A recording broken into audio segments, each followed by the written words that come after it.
la transition malienne ne résoudra rien. Ah oui? Non.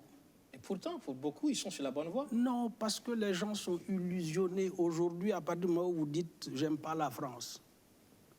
Vous avez 80% des gens qui vous applaudissent, ils ne savent même pas pourquoi. Donc il y a un conditionnement pavlovien autour des éléments qui sont arrivés à rupture. Hein. C'est-à-dire, quoi qu'on dise, la présence de la France en Afrique, en raison des erreurs que la France elle-même a commises et multipliées, cette présence-là est arrivée presque à terme. Et les masses ont pris conscience d'un certain nombre de choses, elles ne les acceptent plus aujourd'hui. Donc vous admettez qu'il y a une certaine maturité au niveau de la masse, il y a une certaine conscience. Mais quand il y a au sein de la masse, évidemment, cette prise de conscience. Mais il ne suffit pas qu'il y ait cette prise de conscience pour qu'une élite veuille bien surfer sur ça. Il faut qu'elle lui donne un contenu et qu'il lui donne évidemment un programme par rapport à l'aboutissement qui peut être dans les intérêts du peuple. Comme on dit, le peuple ne se trompe pas, mais le peuple fait souvent des choix difficiles, hein, et évidemment paradoxaux. Hein. Mais il appartient à l'élite. C'est pour cela qu'on a dans les... bon, vous savez, les marxistes ont eu ce qu'on appelle l'avant-garde, même si eux aussi ils ont fait quelques erreurs.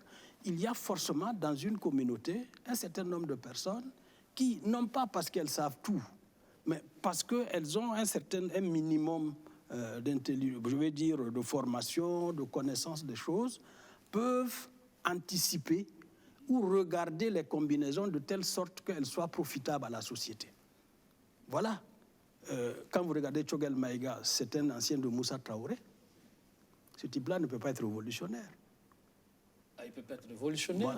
Lui-même le dit. Hein. On peut changer, non? Je crois que lui-même, il le dit. Il dit qu'il n'est pas révolutionnaire. Mais il surfe, effectivement, il est assez malin.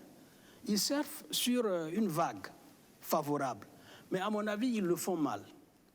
Parce qu'aujourd'hui, tel que le Mali s'en va, le partenaire qu'ils ont choisi, parce que les Africains qui ont de la mémoire savent que les Russes, moi je demande à n'importe quel Africain qui a de la mémoire de me dire quel est ce pays africain aidé par la Russie qui est un exemple.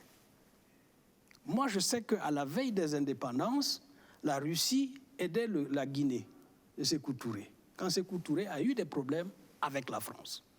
Je sais que la Russie a aidé l'Angola avec la lutte de libération, le MPLA. Je sais que la Russie a soutenu un certain nombre de pays, mais ils ne sont pas nombreux. Mais tous, après, sont revenus dans le giron de l'Occident. Parce que finalement, on choisit entre la peste et le choléra. La Russie n'est pas, de mon point de vue, de ce point de vue de sa politique étrangère, dans des dispositions à accompagner pour l'émancipation. Aujourd'hui, ils sont plutôt dans une posture de capitalistes pervers. Et pourtant, vous parlez de partenariat gagnant-gagnant. Quand je regarde... le Mali pense être en train sur la bonne voie, par exemple, sur la lutte contre le terrorisme. Pour l'instant, moi, j'attends de voir. Moi, je n'ai pas vu un seul... Il y a plus de propagande que de vérité, des faits sur le terrain de la lutte. Si je dis ça, c'est comme si je prenais position. Je constate à partir des faits.